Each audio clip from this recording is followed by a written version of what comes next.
ಮೇಲಿರೋ ಪರಮಾತ್ಮಗೆ ನಾವೇನು ಅಂತ ಗೊತ್ತಿದ್ರೆ ಸಾಕು, ನಾವು ಜನರಿಗೆ ಪ್ರೂವ್ ಮಾಡೋಂಥ ಅವಶ್ಯಕತೆ ಇಲ್ಲ. ಹಾಯ್ ಸ್ನೇಹಿತರೆ, ನಮಸ್ಕಾರ ಎಲ್ರಿಗೂ. ಹೇಗಿದ್ದೀರಾ ಎಲ್ಲರೂ ಕೂಡ ಚೆನ್ನಾಗಿದ್ದೀರಾ, ಆರಾಮಾಗಿದ್ದೀರಾ ಅಂತೇಳಿ ಭಾವಿಸ್ತಾ ಇವತ್ತಿನ ವಿಡಿಯೋದಲ್ಲಿ ನಾನು ಯಾವಾಗಲೂ ಅಷ್ಟೇ ಕೇವಲ ಒಬ್ರಿಗೋಸ್ಕರ ಕೂಡ ಒಂದೊಳ್ಳೆ ವಿಷಯ ಇತ್ತು ಅಂತಂದರೆ ನಾನು ವಿಡಿಯೋ ಮಾಡಿದ್ದೀನಿ.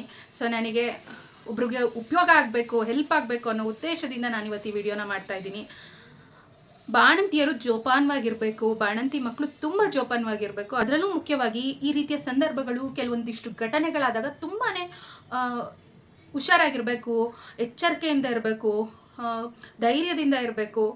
ಯಾಕೆ ಇಷ್ಟೆಲ್ಲ ಹೇಳ್ತಾ ಇದ್ದೀನಿ ಅಂತಂದರೆ, ಇದನ್ನೆಲ್ಲ ಈ ಥರ ಸಂದರ್ಭದಲ್ಲಿ ಇದ್ದಂಥ ಹೆಣ್ಮಕ್ಳು ಎಷ್ಟೋ ಜನ ತುಂಬಾ ಕಷ್ಟಕ್ಕೊಳಗಾಗಿರೋವಂಥದ್ದು, ತುಂಬಾ ಅವ್ರಿಗೆ ತೊಂದರೆ ಆಗಿರೋವಂಥದ್ದು, ಇದನ್ನೆಲ್ಲ ನಾನು ಬಹಳ ಹತ್ತಿರದಲ್ಲಿ ಇದ್ದವರಲ್ಲಿ ಗಮನಿಸಿದಂಥದ್ದು.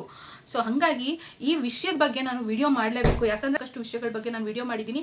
ಆದರೆ ನನ್ನ ವಿಡಿಯೋನ ಬಾಣಂತಿ ಮಕ್ಕಳು, ಪುಟ್ಟ ಮಕ್ಕಳಿರೋಂಥ ತಾಯಿಯರು ಜಾಸ್ತಿ ನೋಡೋವಂಥದ್ದು, ಅವ್ರಿಗೆಲ್ಲ ಸಹಾಯ ಆಗಲಿ ಅನ್ನೋ ಒಂದು ಉದ್ದೇಶ ಇವತ್ತಿನ ವಿಡಿಯೋ ನಾನು ಮಾಡ್ತಿರೋವಂಥದ್ದು.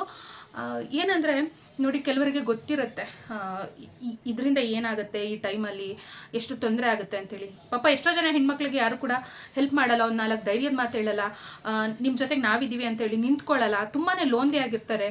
ಅದರಲ್ಲೂ ಬಾಣಂತಿ ಟೈಮಲ್ಲಿ ಅವ್ರ ಮನಸ್ಸು ಎಷ್ಟು ಸೂಕ್ಷ್ಮವಾಗಿರುತ್ತೆ ಅಂದರೆ, ಪ್ರತಿಯೊಂದು ಹೆಣ್ಣಿಗೂ ಕೂಡ ಗೊತ್ತಿರುತ್ತೆ ಹೇಗಿರುತ್ತೆ ಆ ಸಂದರ್ಭ ಅನ್ನೋದು.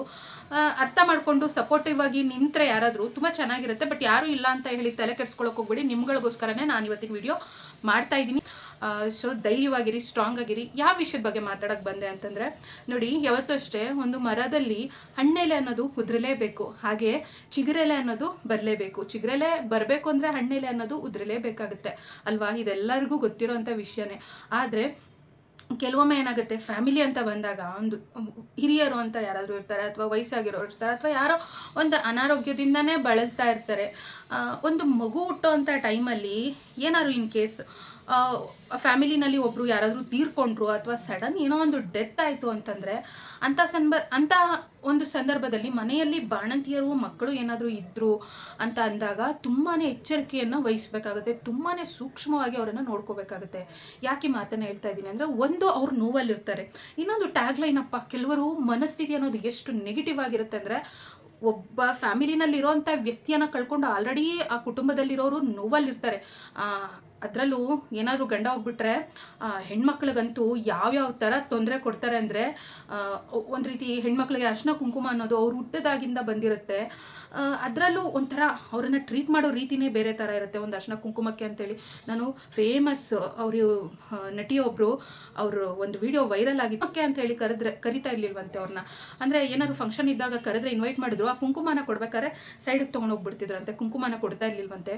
ಮೇ ಬಿ ಅವ್ರ ಮನಸ್ಸಿಗೆ ಎಷ್ಟು ಅರ್ಟ್ ಆಗ್ತಾ ಇತ್ತು, ನಾನು ಸೆಕೆಂಡ್ ಮ್ಯಾರೇಜ್ ಮಾಡ್ಕೊಂಡಿದ್ರೆ ನಾನು ಮುತ್ತೈದೆ ಆಗ್ಬಿಡ್ತಾ ಇದ್ನ, ಅವಾಗ ನನಗೆ ಕುಂಕುಮನ ಕೊಡ್ತಾ ಇದ್ರು ಅಂತೇಳಿ ಅವರು ಆ ಒಂದು ಘಟನೆ ಬಗ್ಗೆ ಅವ್ರು ಹೇಳ್ಕೊಂಡಿದ್ದಾರೆ. ಅದನ್ನು ನೋಡಿದಾಗ ನನಗೂ ಅನಿಸಿದ್ದು, ಹೌದು ಅಲ್ವಾ, ನಮ್ಮ ಸಮಾಜದಲ್ಲಿ ಈ ಥರ ಎಲ್ಲ ಮಾಡ್ತಾರಲ್ಲ, ಅವ್ರ ಮನೆಯಲ್ಲೂ ಆ ಥರ ಪರಿಸ್ಥಿತಿಗಳು ಬಂದಾಗ ಅವ್ರಿಗೆ ಗೊತ್ತಾಗುತ್ತೆ. ಕೇವಲ ಕುಂಕುಮ ಕೊಡದೆ ಹೋಗೋವಂಥದ್ದು ಅಂತ ಹೇಳಲ್ಲ, ಪ್ರತಿಯೊಂದು ವಿಷಯದಲ್ಲೂ ಅಷ್ಟೇ ಅವ್ರನ್ನ ಏನೋ ಒಂಥರ ಅಪಶಕ್ನ ಅಂತೇಳಿ ಒಂಥರ ಟ್ರೀಟ್ ಮಾಡೋವಂಥದ್ದು.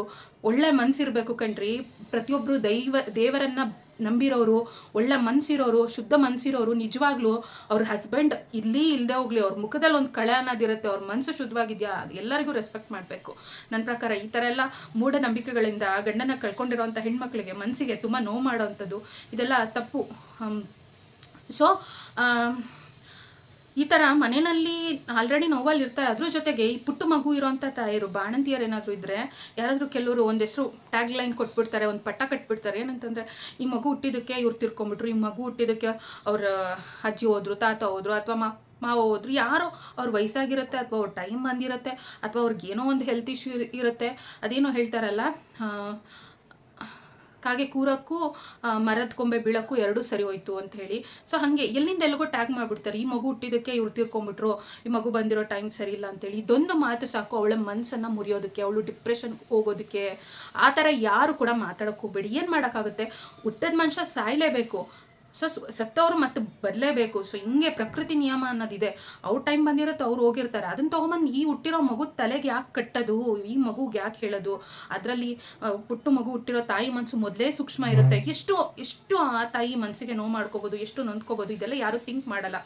ಇದೊಂದಾದರೆ, ಇನ್ನೊಂದು ಕಡೆ ಹೇಳೋದಾದರೆ, ಯಾರೇ ಆಗಲಿ ಒಬ್ಬರು ಹೋಗಿದ್ದಾರೆ ಅಂದರೆ ಆ ಮನೆಯಲ್ಲಿ ತುಂಬ ದುಃಖ ಇರುತ್ತೆ, ಸಂಕಟ ಇರುತ್ತೆ, ಸಾವಿನ ಮನೆ ಅಂತ ಕೂಡ ಕರೀತಾರೆ. ಅಷ್ಟು ರೀತಿಯಲ್ಲಿ ಒಂದು ತುಂಬ ದುಃಖಕರದಿಂದ ವಾತಾವರಣ ಕೂಡಿದೆ ಅಂದರೆ ಆ ಟೈಮಲ್ಲಿ ಮಗು ಕಡೆ ನೆಗ್ಲೆಕ್ಟ್ ಮಾಡೋವಂಥದ್ದು, ಬಾಣಂತಿ ತಾಯಿ ಕಡೆ ನೆಗ್ಲೆಕ್ಟ್ ಮಾಡೋವಂಥದ್ದು. ನೋಡಿ, ನಿಮ್ಗೆ ಯಾರು ಇಲ್ಲ ಅಂದರೆ ಅಮ್ಮಂದಿರೇ ನೀವೇ ಸ್ಟ್ರಾಂಗ್ ಆಗಿರಿ, ನಿಮ್ಮ ಮಗುಗೋಸ್ಕರ ಸ್ಟ್ರಾಂಗ್ ಆಗಿ ನಿಲ್ಲಿ. ಇಲ್ಲ ಮುಂದೆ ನೀವು ಫೇಸ್ ಮಾಡೋವಂಥ ದುಃಖಕ್ಕೆ ಯಾರು ಬಂದು ನಿಮ್ಗೆ ಸಪೋರ್ಟಿವ್ ಆಗಿ ನಿಲ್ಲಲ್ಲ. ನಿಮ್ಮ ಮಗು ಹೆಲ್ತ್ ಹಾಳಾಯಿತು ಅಂದರೆ ಕಾಳಜಿ ಮಾಡಿಕೊಂಡು ಚೆನ್ನಾಗಿ ಪೋಷಣೆ ಮಾಡಿಕೊಂಡು ಸಾಕಬೇಕಾದ ಟೈಮಲ್ಲಿ ನೀವು ನಿಮ್ಮ ಹೆಲ್ತನ್ನು ಹಾಳು ಮಾಡಿಕೊಂಡ್ರೆ ನಾಳೆ ದಿನ ನಿಮ್ಮ ಮಗು ಹೆಲ್ತ್ ಹಾಳಾದರೆ ಯಾರು ಬಂದು ನಿಲ್ಲಲ್ಲ. ನೀವೇ ಒದ್ದಾಡಬೇಕಾಗುತ್ತೆ, ನೀವೇ ಓಡಾಡಬೇಕಾಗುತ್ತೆ. ಯಾವ್ದು ಏನಾದ್ರು ಆಗಲಿ ನಾನು ನನ್ನ ಮಗು ಕಡೆ ಗಮನ ಕೊಡ್ತೀನಿ.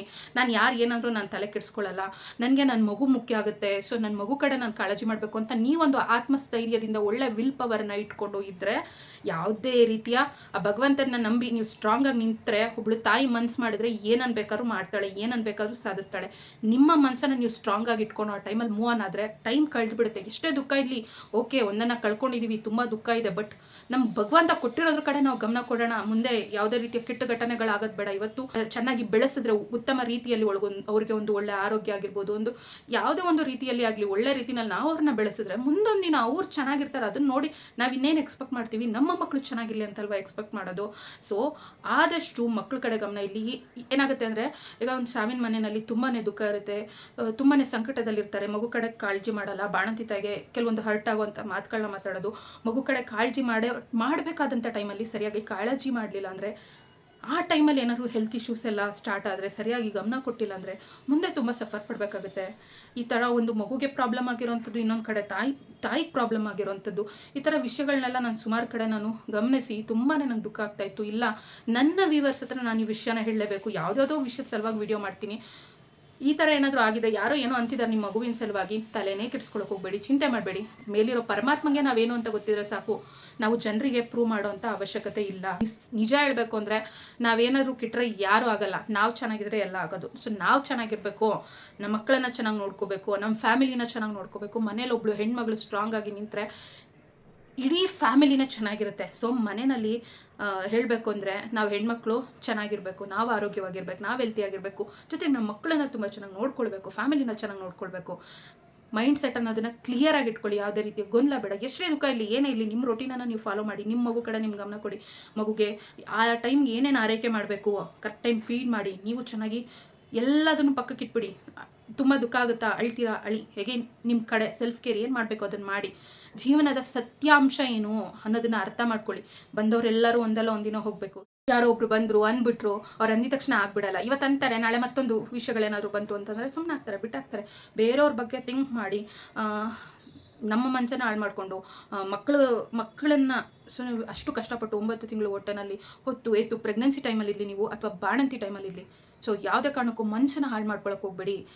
ನೀವು ನಿಮ್ಮ ಕಡೆ ಗಮನ ಕೊಟ್ಕೊಳ್ಳಿ, ಎಚ್ಚರಿಕೆಯಿಂದಿರಿ, ಧೈರ್ಯವಾಗಿರಿ. ಆ ಟೈಮಲ್ಲಿ ತುಂಬ ದುಃಖ ಆದರೆ ನೋಡಿ, ಆದಷ್ಟು ಭಗವಂತನ ಧ್ಯಾನ ಸ್ಮರಣೆ, ನಾವು ನಂಬುವಂಥ ದೇವರನ್ನು ನಾವು ಪ್ರಾರ್ಥಿಸಿದ್ರೆ ಯೂಟ್ಯೂಬಲ್ಲಿ ನೆಗೆಟಿವ್ ಸಿಗುತ್ತೆ, ಪಾಸಿಟಿವ್ ಸಿಗುತ್ತೆ.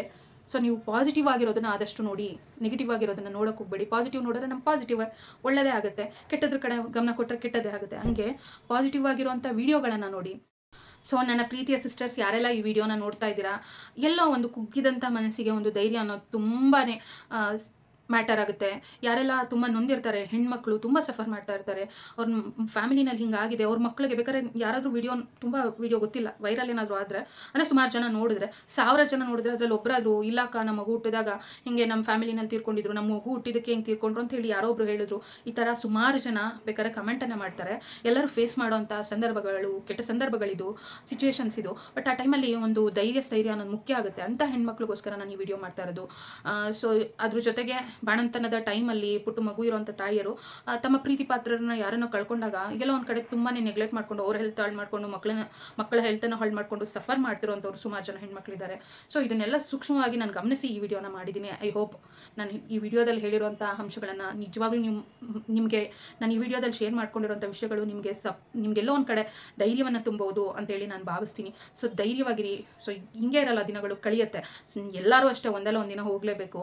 ಹಾಗಿದ್ಮೇಲೆ ಚಿಂತೆ ಮಾಡೋದು ಯಾಕೆ, ಕೊರಗೋದು ಯಾಕೆ, ಒಂದೊಳ್ಳೆ ರೊಟೀನನ್ನು ಫಾಲೋ ಮಾಡ್ಕೊಂಡು ಹೋಗಿ, ಮುಂದೆ ಒಳ್ಳೆಯದಾಗುತ್ತೆ. ಸೊ ನೀವು ನಿಮ್ಮ ಮಕ್ಕಳು ಚೆನ್ನಾಗಿರಿ ಅಂತ ಹೇಳ್ತಾ ಇವತ್ತಿನ ವಿಡಿಯೋ ಇಲ್ಲಿಗೆ ಮುಗಿಸ್ತೀನಿ. ಮುಂದಿನ ವಿಡಿಯೋದಲ್ಲಿ ಇನ್ನೂ ಸಾಕಷ್ಟು ನಾನು ನನ್ನ ಜೀವನದ ಶೈಲಿನೇ ಬದಲಾಗಿದೆ, ಸಾಕಷ್ಟು ಸಾಕಷ್ಟು ವಿದ್ಯೆಗಳನ್ನು ಕಲಿತಾ ಇದ್ದೀನಿ. ಅದರಿಂದ ತುಂಬಾ ಉಪಯೋಗ ಆಗ್ತಿದೆ. ಯಾವೆಲ್ಲ ವಿದ್ಯೆಗಳನ್ನ ಕಲ್ತಿದ್ದೀನಿ, ಏನೆಲ್ಲ ಬೆನಿಫಿಟ್ಸ್ ಆಗ್ತಿದೆ, ಯಾವೆಲ್ಲ ರೀತಿಯ ಬದಲಾವಣೆಗಳನ್ನು ನಾನು ಪಡ್ಕೊಳ್ತಾ ಇದ್ದೀನಿ, ಅದನ್ನು ನಾನು ಮುಂದಿನ ವೀಡಿಯೋದಲ್ಲಿ ಶೇರ್ ಮಾಡ್ತೀನಿ. ಸೊ ಎಲ್ಲರೂ ವೀಡಿಯೋನ ನೋಡಿ ಚಾನಲನ್ನು ಸಬ್ಸ್ಕ್ರೈಬ್ ಮಾಡಿಕೊಂಡು ಸಪೋರ್ಟನ್ನು ಮಾಡಿ. ಈ ವಿಡಿಯೋ ನಿಮ್ಗೆ ಇಷ್ಟ ಆಗಿದ್ರೆ ತಪ್ಪದೆ ಯಾರಿಗಾದ್ರೂ ಶೇರ್ ಮಾಡಬೇಕು ಅನಿಸಿದ್ರೆ ಶೇರನ್ನು ಕೂಡ ಮಾಡಿ. ಹಾಗೆ ಒಂದು ಲೈಕನ್ನು ನೀಡಿ. ನಿಮ್ಮ ಅನಿಸಿಕೆ ಅಭಿಪ್ರಾಯಗಳನ್ನು ಕಮೆಂಟ್ ಮೂಲಕ ಬರೆದು ತಿಳಿಸಿ. Thank you all. ಧನ್ಯವಾದಗಳು.